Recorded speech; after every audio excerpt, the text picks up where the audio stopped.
Lord Mighty, let's each do our duty.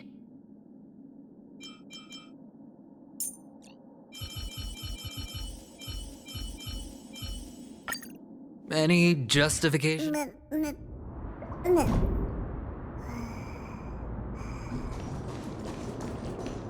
Stream forth!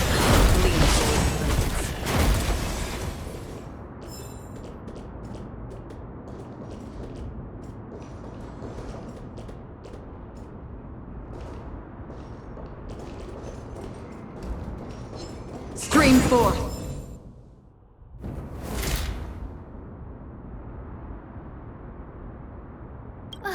Really now? This is way more trouble than I could have asked for.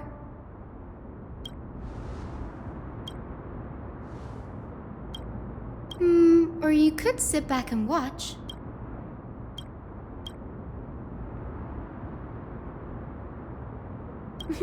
I'm kidding, Danny. Lend me a hand, pretty please?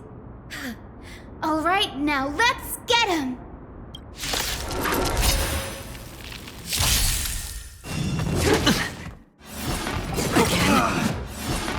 Okay. Again?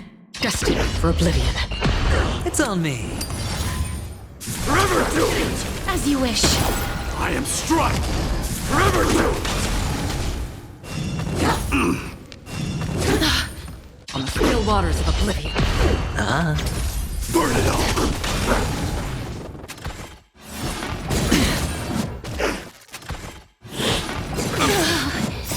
Embrace a new life.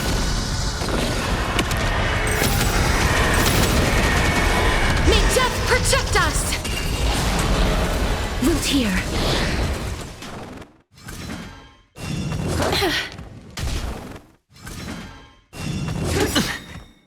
Bust? Or maybe I'll take it all! Destined for oblivion. Forever do it! Now accept your punishment. I weep for the departed.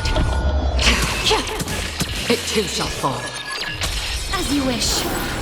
on the still waters of oblivion. Fury upon you!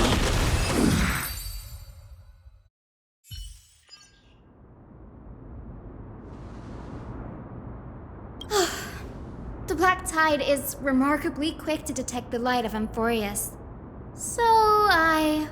Or rather, the blessings of the Sky Priest in me, might have unknowingly called them to me. Anyway, never mind that for now. Here, you might want to have a look at this. I found it around here and thought it might be of interest to you.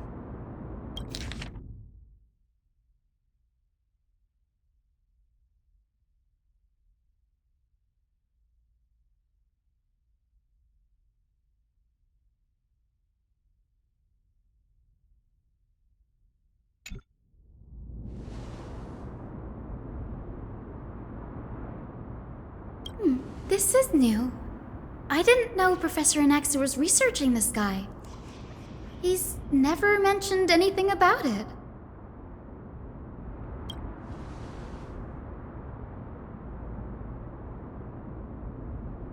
Might is an understatement.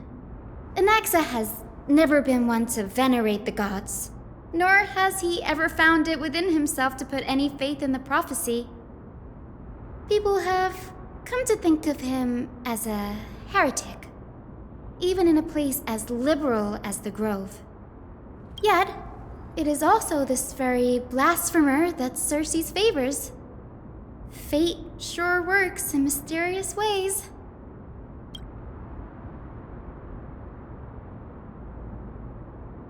Oh, let me have a look.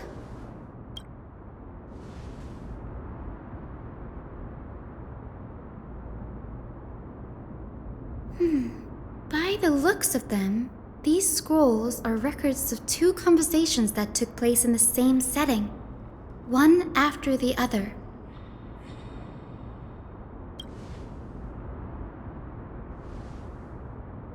Sure, go ahead.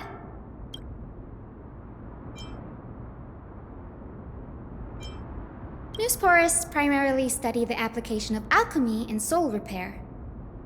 Everyone considers Anaxa a blasphemer, but that has never stopped him from sharing his ideas, no matter how taboo.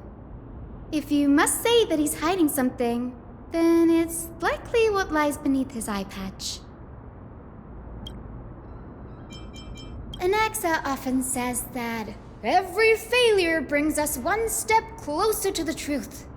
Perhaps, to him, the crash of the sky ship carries a different interpretation. The firmament is not impenetrable. On the contrary, it was precisely because the sky ship represented the first step toward breaking free from the shackles of the earth that it provoked the wrath of the Sky Titan and brought divine punishment upon itself. It's a shame that the majority of the Grove's research on Aquila was headed by the Venerationists, with sacrificial rituals making up a predominant part of their findings.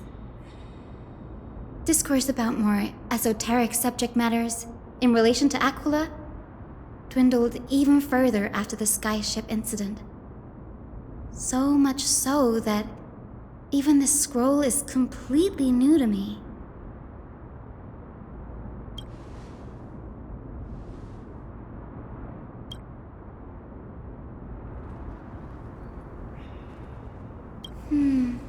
That's what I'd like to know. What are these experiments he's involved in? Even I, the assistant lecturer, know next to nothing about them. I have a bad feeling about this. Could there be more to what happened at the Grove?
This is the Library of Philia, a place where the Grove stores its collection of tomes. Other than books written by the 7 schools, you can also find philosophical texts, ballads, and religious writings from the Outlands here. Cities that desire to learn from the Grove were apparently expected to contribute knowledge of equal value to what they sought.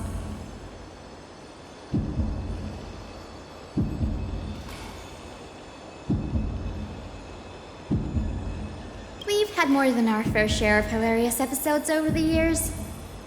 For instance, it's said that the Erythrocaramists once borrowed a manuscript from a certain author, but ended up returning a copy instead of the original. What's more, the original manuscript was supposedly then hidden here.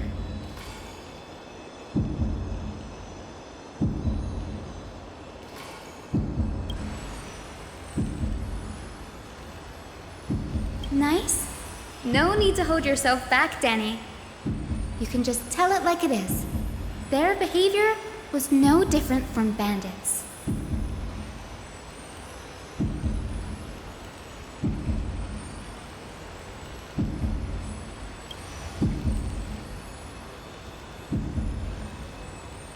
Whew. You've got me there. Some said you couldn't even find a dictionary in Castrum Kremnos, so I guess they were spared. There are too many books in the Library of Philia. Flipping through them all will take too long. Why don't we use the Biblioslate to search for the texts we need? We can bring them back to Akama for reading after that.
Dusty in here. Whoa. Are these all complaints about him? I can already see what they must have written. Anaxa has no respect for the gods.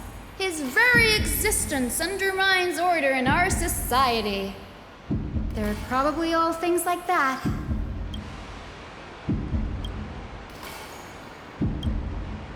Why else would they call him the Great Performer? When Anaxer established his school of thought, the first thing he apparently did was read his own work to everyone. Are the Titans truly an accurate reflection of what humans think gods should be? Worlds created by gods are indubitably perfect, but what of Amphorius? Only foolishness and insensitivity everywhere you turn.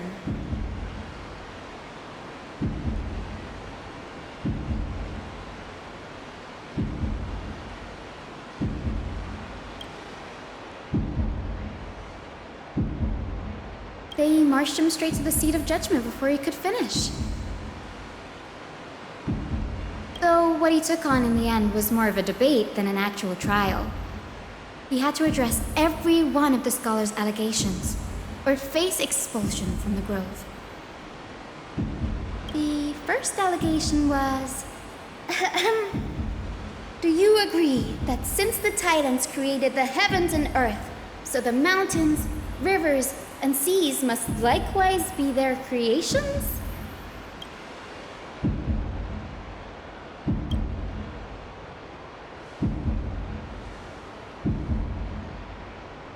Anaxa would have probably been spared a lot of trouble if he had answered this way.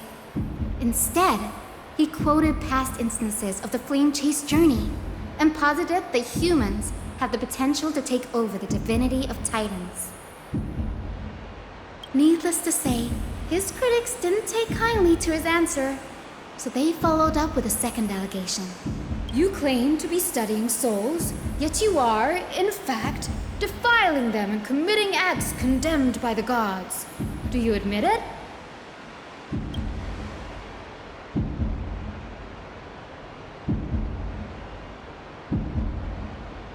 Anaxa always wears an eye patch, never removing it, even when alone. Some say he used one of his eyes as an alchemical ingredient. Every being in the world owes their safekeeping to Kifili, and this is even more so for the Chrysos heirs who have divine blood coursing through them.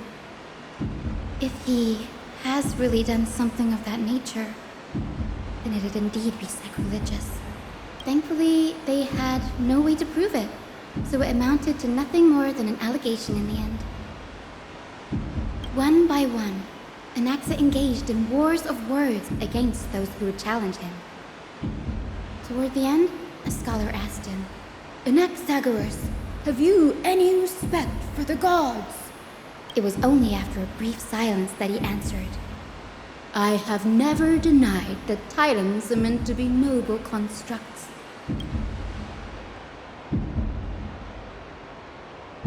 Yes, I'm not sure how that controversy was eventually resolved, but what's for certain at least is that Anaxa was allowed to stay in the grove where he continued his research, despite being regarded as a heretic.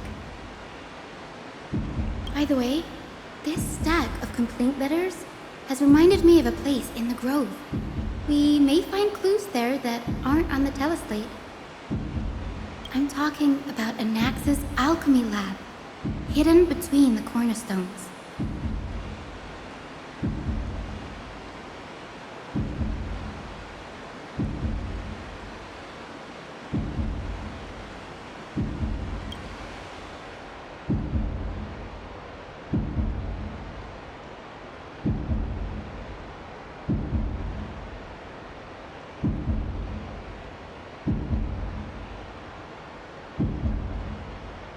It's a well-kept secret.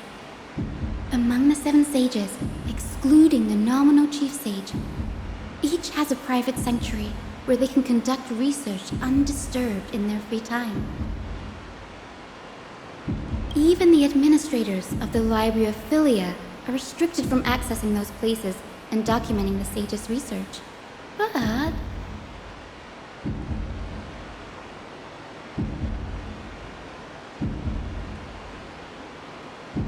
with the grove in this state, I'm sure Anaxa won't be mad even if we sneak into the lab for a short while, right?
this is the place, but where is everything?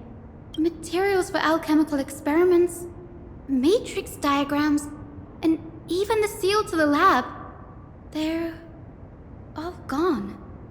Did the black tide destroy it all?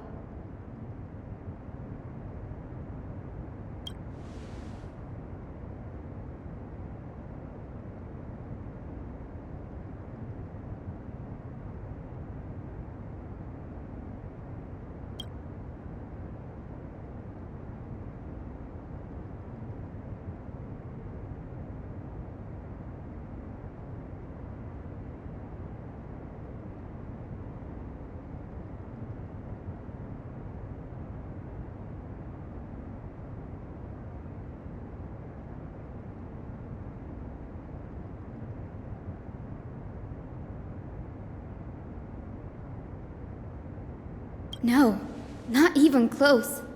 Not only are alchemy experiments high-risk activities, but Professor Anaxa also has a penchant for using bizarre materials.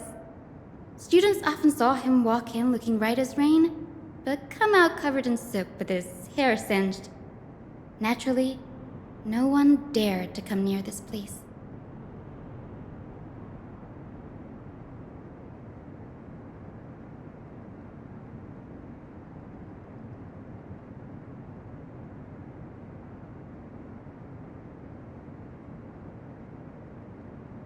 Huh? That bookshelf over there seems to be the only thing still intact.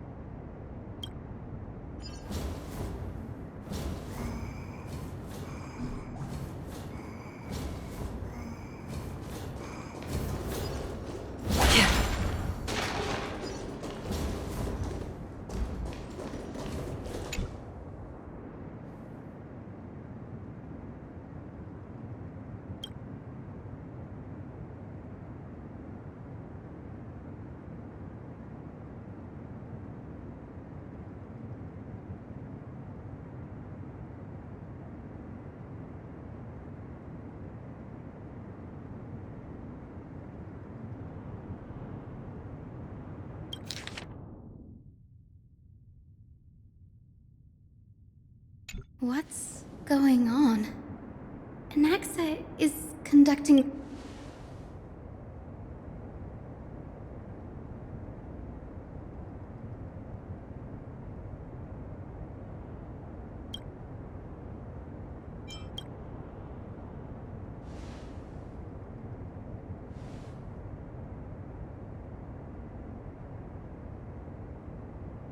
It wouldn't have been so strange if he had focused only on Cassie, given her own curiosity about her origins. Plus, considering that the new sporists have crafted omnipotent medicines capable of curing diseases, it also makes sense that he would conduct research on immortal Chrysos heirs.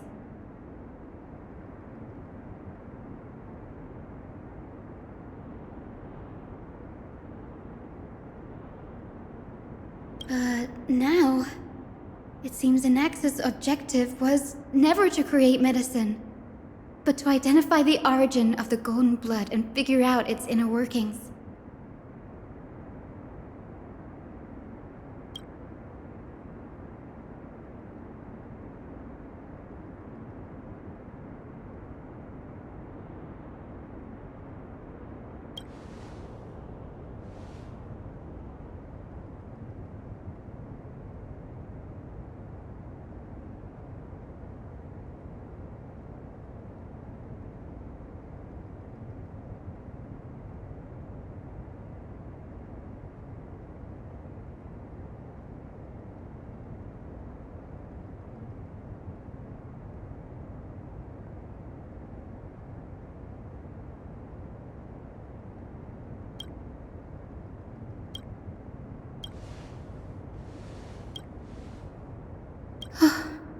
Danny, look at this.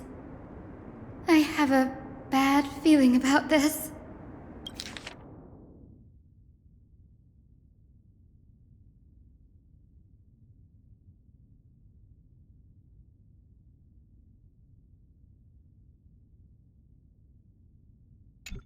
biggest fear. It's come true. After going through his notes, I think I can piece it all together now.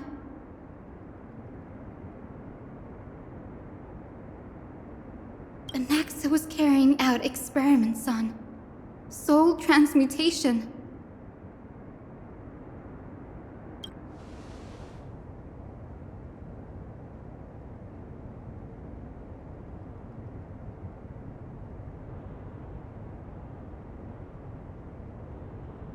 Yes, this is what he was secretly conducting research on.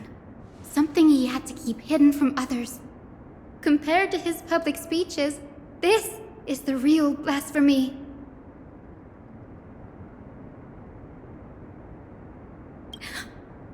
Oh, I just thought of something. Do you remember when the Black Tide was approaching? The Grove had planned to send Cersei's core flame to a safe place. But an accident happened along the way, and Anaxa lost his life in the process?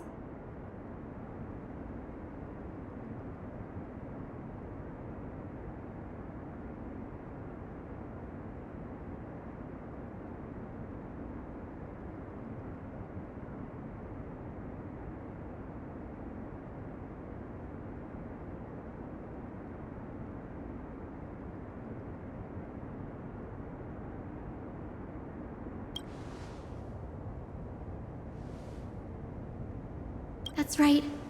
But what if Professor Anaxa's fusion with the core flame of reason wasn't an accident? Put yourself in his shoes. Knowing that the Black Tide was closing in and your time was running out, what would you have done?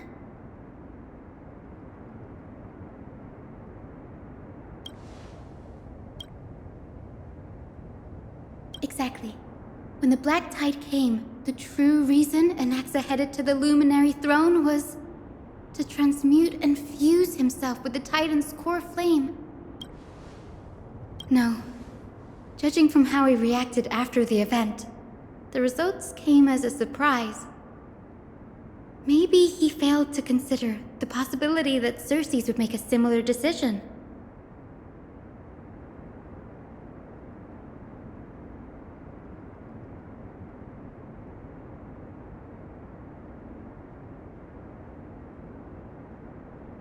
The manuscripts detailing all the alchemical formulae have been taken away. His research is still ongoing.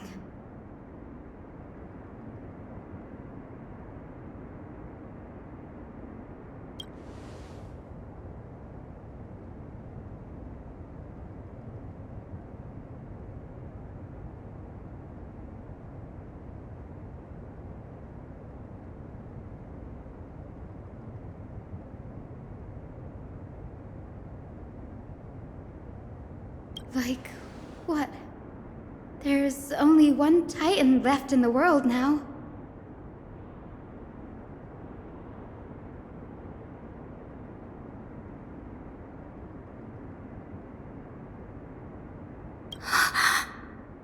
No. No way.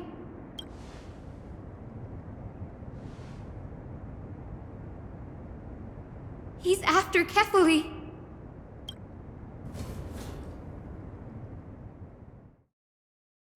Sir, this sky above us, it's not real, is it? Of course not. This is just an image from a projection device used for educational purposes. A simple trick. The day-night cycle has been lost to this world, so that students like you may still learn about the night sky. Astronomers have harnessed the Titan's miraculous power to manipulate the light, projecting the nights of the past here for you.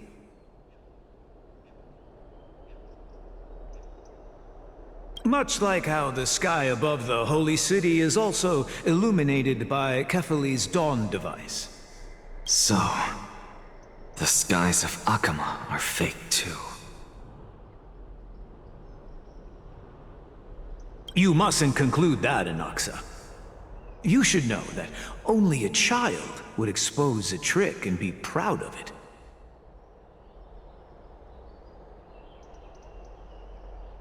Often people know more than they let on. They simply choose to feign ignorance because they have no other choice. Then they're just deluding themselves. People believe in Kephali's tale of Genesis, accepting wholesale whatever the priests preach. But we're different. We've already walked out of the firelit cave of ignorance.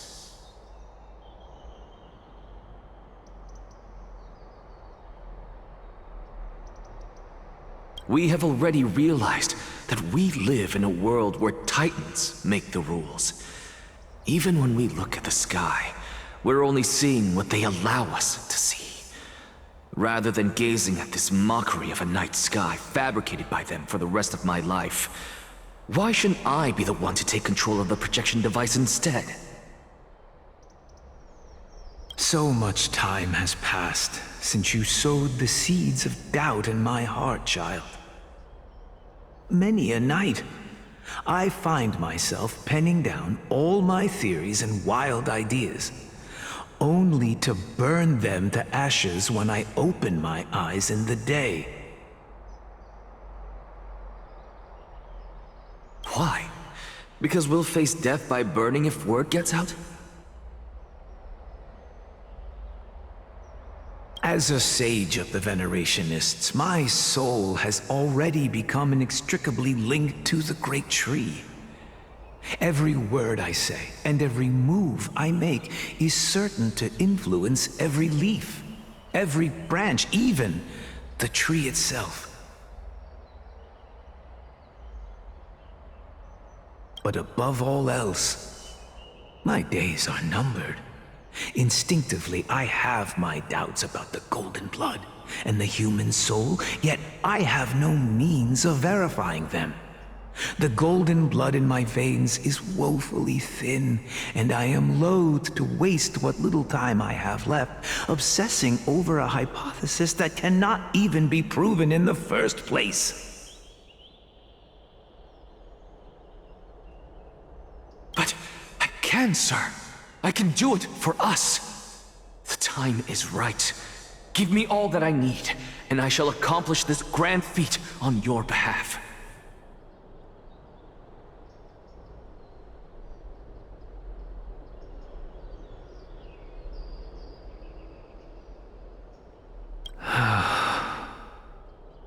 You're right.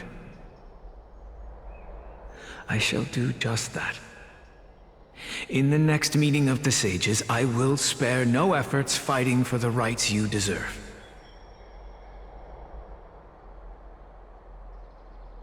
Go. Establish your own school of thought.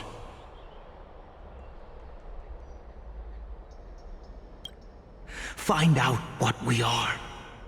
Become the one who conquers the ultimate truths of the world.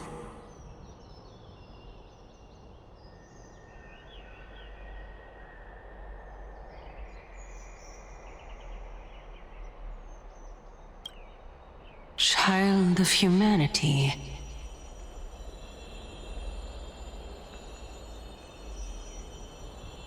You didn't go to such lengths for an audience with Kephali.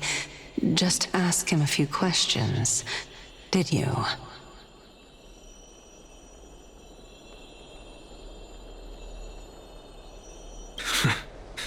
So, you figured it out.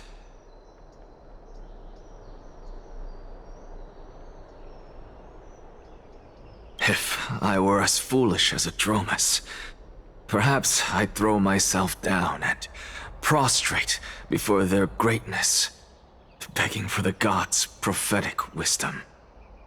Well, sorry to disappoint, but I'm no Dromus. Alas, I am a human, standing tall on 2 feet, possessing both intellect and pride. Before such power, does it make any difference whether you're a human or a Dromus? I'm sure you're familiar with the story of the Styxians. When the raging waves threatened to swallow them, they didn't just give up and become sitting ducks. No. They constructed a dam that kept the roaring tide at bay, chaining down the mad Fagusa. They call me a blasphemer, Circes. But that doesn't mean I deny the existence of gods. It's just...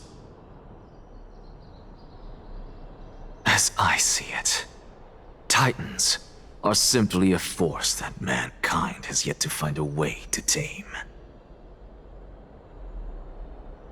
Oh? If power that rivals the Titans is what you crave, why not conform to the prophecy and brave the trial?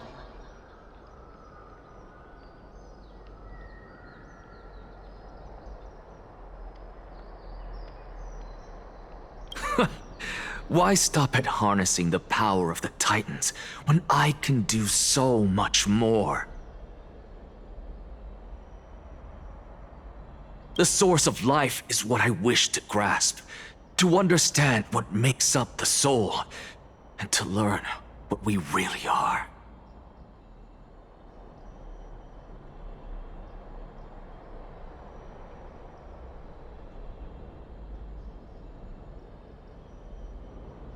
Thanks to you, I've had the chance to personally verify, in more ways than one, that the soul indeed ceases to exist in death. But where there is death, there is life. And where there is an end, there must also be a beginning. How then is a soul born? That was the only unknown variable left in my calculations.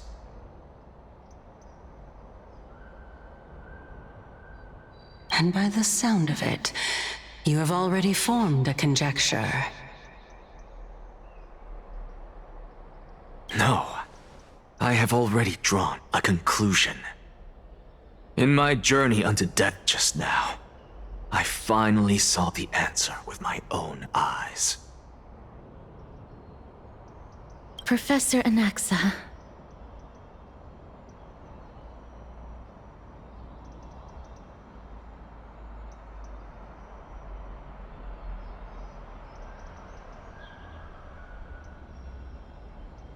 I'm here.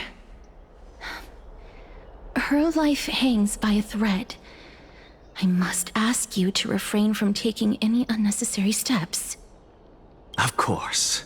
I'll bring this to a conclusive end, and give you the answer you so desire.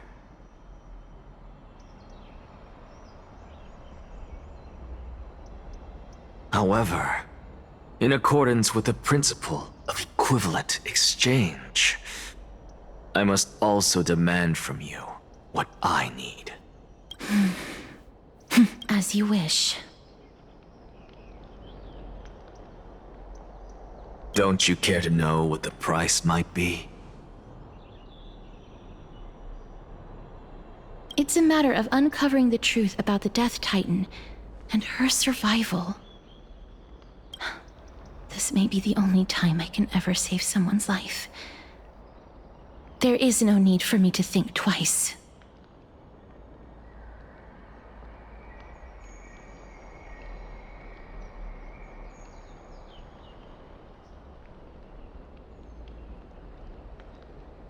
I see. In that case, let the show begin. Indulge me. Am I correct to say that you intend to prove Thanatos' whereabouts and prove the nature of our existence now?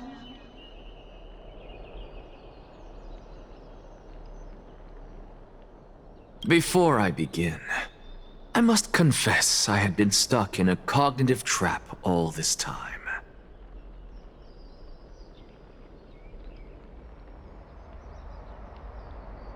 As unrelated as these two propositions may seem at first glance, they are in fact logical equivalents. They are merely two different ways of telling us about what the soul is at its core.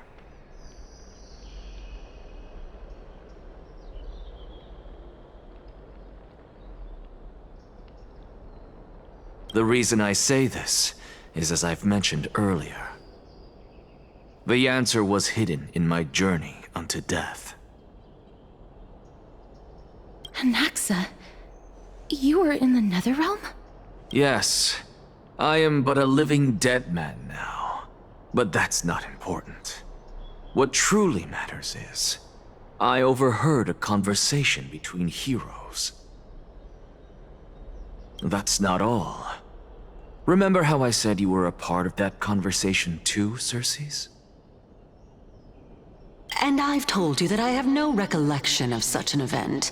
That was likely just an illusion conjured up by the mind of a dying man.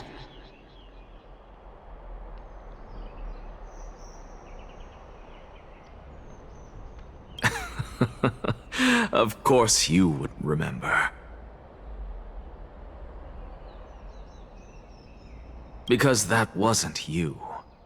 That was Calypso, one of the 7 sages of the Grove. Calypso?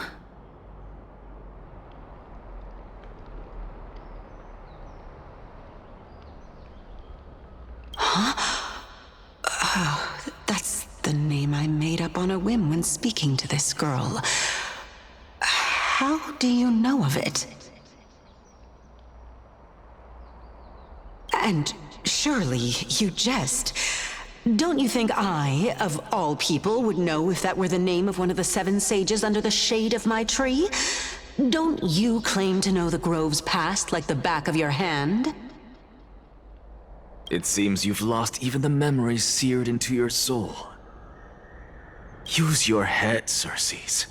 Since all of this took place in the realm of the dead, it stands to reason their likenesses are of souls from the past.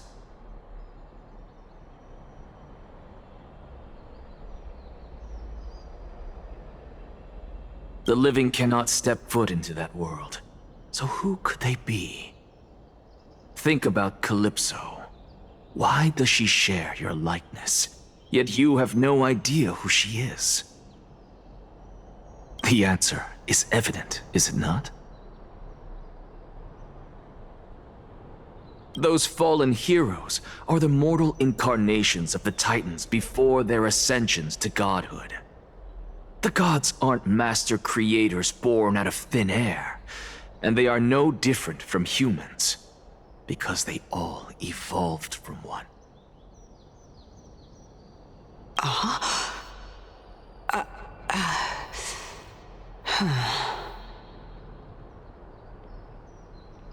Does this answer disappoint you?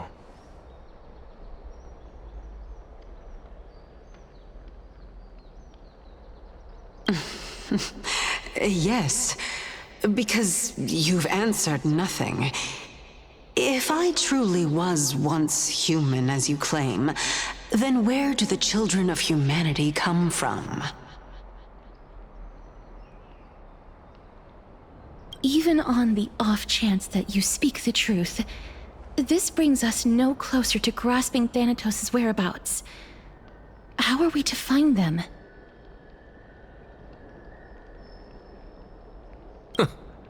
I knew you would say that.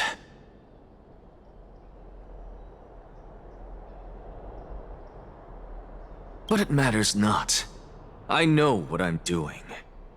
Actually, why don't we have this supreme being standing before us tell us everything? You can revive a Titan?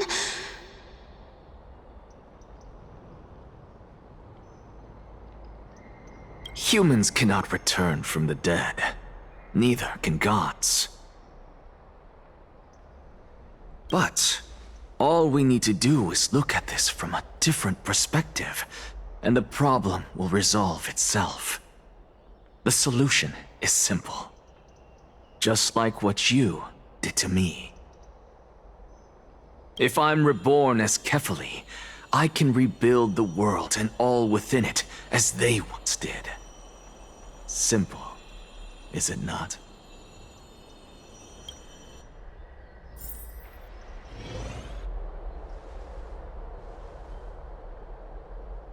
I have news from Hyacine and Dan Heng. Anaxa might be trying to do something with Kefali's divine body.